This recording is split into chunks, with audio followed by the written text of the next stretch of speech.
Possessiveness good or bad? Are you possessive? Possessive ആയിരിക്കുക എന്നുള്ളത് ഒരുവിധം എല്ലാവർക്കും അനുഭവപ്പെട്ടിട്ടുള്ള ഒരു സ്വഭാവമായിരിക്കാം. അല്ലെങ്കിൽ പലരും നമ്മളോട് പൊസസീവായിട്ട് പെരുമാറാറുണ്ടല്ലേ. എന്താണ് പൊസസീവ്നെസ്? നമ്മളുടെ ഒരു ഫ്രീഡത്തിനെ ഹേർട്ട് ചെയ്യുന്ന തരത്തിൽ നമ്മളിങ്ങനെ ഒരു പിടിച്ചു വെക്കുന്ന ഒരു സ്വഭാവം ഉണ്ടല്ലോ. അതാണ് പൊസസീവ്നെസ്. പലരും അത് അവരൊരു സ്വഭാവ ദൂഷ്യമായിട്ടൊന്നും മനസ്സിലാക്കുന്നില്ല. But for the self satisfaction എന്ന് വേണമെങ്കിൽ പറയാം, പൊസസീവ് ആയിരിക്കും. നമ്മളോട് കൂടുതൽ ഇഷ്ടമുള്ളത് കൊണ്ടാണ് പൊസസീവ് ആയിരിക്കുന്നത് എന്നാണ് പറയുന്നത്. പക്ഷെ നമ്മളെ ഒരാൾ കൂടുതൽ ഇഷ്ടപ്പെടുമ്പോൾ നമുക്ക് കൂടുതൽ ഫ്രീഡമാണ് വേണ്ടത് എന്നാണ് പറയുന്നത്. കാരണം എല്ലാവർക്കും അവരുടേതായ സ്പേസ് ഉണ്ട്. അപ്പം നമ്മൾ അവരുടെ സ്പേസിൽ കയറി ഇടപെട്ട് അവരുടെ ഫ്രീഡത്തിൽ കയറി കളിച്ചിട്ട് നമ്മൾ പറയണത് നമ്മൾ ബിക്കോസ് ഐ ലവ് യു, ഞാൻ നിങ്ങളെ സ്നേഹിക്കുന്നു, അതുകൊണ്ടാണ് ഞാൻ ഇത്രയും പൊസസീവ് ആയിരിക്കുന്നത് എന്നൊക്കെ പറഞ്ഞിട്ടുണ്ടെങ്കിൽ അത് അവരുടെ ഫ്രീഡത്തിനോടുള്ളൊരു കൈകടത്തലാണ്. പിന്നെ ഈ പൊസസീവ്നെസ് കൂടി കൂടി നമ്മളിപ്പോൾ സ്നേഹം കൊണ്ടായിരിക്കും പൊസസീവ് ആണത്. പക്ഷേ ഈ പോസസീവ്നെസ് കൂടി കൂടി ആങ്സൈറ്റികൾ ഉണ്ടാവും. പിന്നെ അത് ഗ്രാജ്വലി പലതരം ട്രോമയിലേക്കും അങ്ങനെ പോയിക്കൊണ്ടിരിക്കും. അപ്പോൾ ബെറ്റർ എല്ലാവർക്കും അവരവരുടെ ഫ്രീഡം കൊടുക്കുക. കൂടുതൽ പൊസസീവ് ആവാണ്ടിരിക്കാൻ ശ്രമിക്കുക.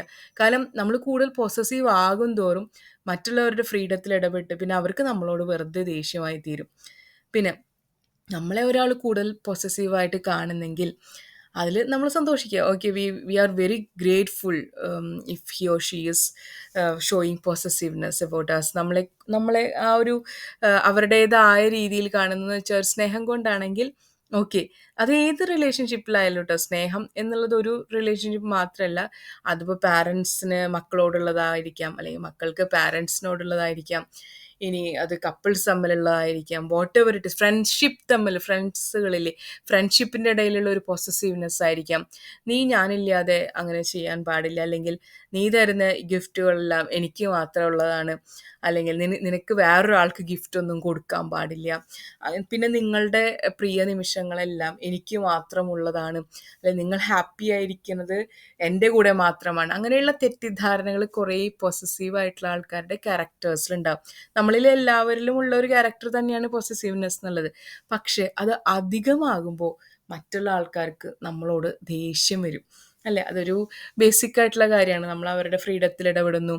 ഇനിയിപ്പം നമ്മൾ ഒരാളോട് പറയാണ് ഫോർ ലൈക്ക് നമ്മളുടെ ഒരു ഹാപ്പി ലൈഫിന് വേണ്ടിയിട്ട് നിങ്ങളുടെ കുറേ ഹാപ്പിനെസ് നിങ്ങൾ സാക്രിഫൈസ് ചെയ്യണമെന്ന് പറഞ്ഞാൽ കുറേയൊക്കെ ആൾ സമ്മതിക്കും, അല്ലേ? കുറേ കഴിഞ്ഞാൽ അവർ നമ്മളെ മൈൻഡ് ചെയ്യില്ല, അല്ലെങ്കിൽ നമ്മളോട് പറയാതെ കാര്യങ്ങൾ ചെയ്തു തുടങ്ങും. അങ്ങനെ നമ്മൾ ഒരാളുടെ ലൈഫിൽ നിന്ന് തന്നെ വ്യത്യാസപ്പെട്ടൊരു വ്യക്തിയായി തീരും. നമ്മളിനി പൊസസീവ്നെസ് കൂടുതൽ കൈവശം വെക്കുന്ന ആളാണെങ്കിൽ നമ്മുടെ ലൈഫിൽ തന്നെ കുറേ പ്രശ്നങ്ങളുണ്ടാവും. We feel more jealous. നമ്മൾ മറ്റുള്ളവരുടെ കാര്യങ്ങൾ ആലോചിച്ച് കൂടുതൽ ജെലസ് ആയിരിക്കും. പിന്നെ കുറേ ആങ്ഷ്യസ് ആയിരിക്കും. What if that happen now, what if that happen next time. അങ്ങനെ കുറേ കാര്യങ്ങളിൽ നമ്മൾ ആങ്ഷ്യസ് ആയി തീരും. ഇനി പൊസസീവ്നെസ് എങ്ങനെ കുറയ്ക്കാം, അല്ലെങ്കിൽ നമുക്ക് എങ്ങനെ ലൈഫിൽ നിന്ന് കുറച്ചൊക്കെ മാറ്റം വരുത്താം എന്ന് പറയാം. നമ്മൾ നമ്മളുടെ ഫ്രീഡം, നമ്മുടെ ഓൺ ലൈഫിനെ എൻജോയ് ചെയ്യാൻ തുടങ്ങിയാൽ, കൂടുതൽ നമ്മൾ നമ്മളിലേക്ക് തന്നെ കോൺസെൻട്രേറ്റ് ചെയ്യാൻ തുടങ്ങിയാൽ കുറച്ചൊക്കെ നമ്മൾക്ക് ആ ഭയങ്കര പൊസസീവ് എന്നുള്ളൊരു ക്യാരക്ടറിൽ നിന്ന് മാറ്റി ഒന്ന് ചിന്തിക്കാൻ കഴിയും. അതുപോലെ നമ്മൾ ഓവർ പൊസസീവ് ആവുന്നത് ഒരു പ്രോബ്ലം ആണെന്ന് കണ്ടെത്തി കഴിഞ്ഞാൽ just find what is root of the problem, എന്നിട്ട് അതിനെ മറികടക്കാൻ നോക്കുക. പിന്നെ നമ്മൾ കുറേ ജലസി കൊണ്ട് പൊസസീവ് ആണ് ക്യാരക്ടർ ഉണ്ട്. അപ്പോൾ അതൊന്ന് മാറ്റി ചിന്തിച്ചാൽ മതി. അവിടെ നമുക്ക് കൂടുതലായിട്ട് ആ ഒരു പൊസസീവ് എന്നുള്ള ഒരു കാര്യത്തിൽ നിന്ന് മാറ്റാൻ പറ്റും. പിന്നെ കുറേ കാര്യങ്ങൾ നമ്മൾ റിലേഷൻഷിപ്പിൽ ഓവർ ബെയർ ചെയ്യാൻ ഇരിക്കുക. കാരണം അത് ഞാൻ ചെയ്താൽ മാത്രമേ നന്നാവുള്ളൂ, അല്ലെങ്കിൽ അത് ഇങ്ങനെ ചെയ്താൽ മാത്രമേ നന്നാവുള്ളൂ, അങ്ങനെ കുറേ കാര്യങ്ങളില്ലേ. അതൊക്കെ ഒന്ന് മാറ്റി ചിന്തിച്ചിട്ടുണ്ടെങ്കിൽ ലൈഫ് ഹാപ്പിയാവും. പിന്നെ എല്ലാവർക്കും അവരുടേതായ സ്പേസ് വേണം. അപ്പോൾ ഓവർ പോസസീവ് ആയിട്ടുണ്ടെങ്കിൽ they will feel we are a disturbance in their life, അല്ലേ? അപ്പോൾ അത് മനസ്സിലാക്കിക്കൊണ്ട് എവിടെയാണ് നമ്മളുടെ പ്രശ്നം എന്നുള്ളത് മനസ്സിലാക്കിയത് ക്വിക്ക് ഫിക്സ് ചെയ്യുക. Then everyone will love us, then we can impart love to each and every one. നമ്മൾ ഒരു ലൈറ്റായി തീരുകയാണ്, നമ്മളൊരു എന്താ പറയുക, നമ്മൾ അപ്രോച്ചബിൾ ആയി തീരുകയാണ്. ഓവർ പോസസീവ്നെസ് കൊണ്ടുണ്ടാകുന്ന കുറച്ച് പ്രോബ്ലംസ് ഒക്കെ ഞാനിവിടെ പറഞ്ഞു എന്ന് വിശ്വസിക്കുന്നു. ഇനി നമ്മൾ പോസസീവ് ആണോ എന്ന് നമ്മളൊന്ന് ചിന്തിക്കുക. ആണെങ്കിൽ നമ്മൾ ആ ഒരു മീറ്റർ കുറച്ച് കുറയ്ക്കുക, ആ ഒരു പോസസീവ്നെസ് എന്നുള്ള ഒരു റേഞ്ച് ഒന്ന് കുറയ്ക്കുക, എന്നിട്ട് ലൈഫ് സ്മൂത്ത് ആക്കി കൊണ്ടുപോകുക. Thank you for listening to me, ചിത്ത.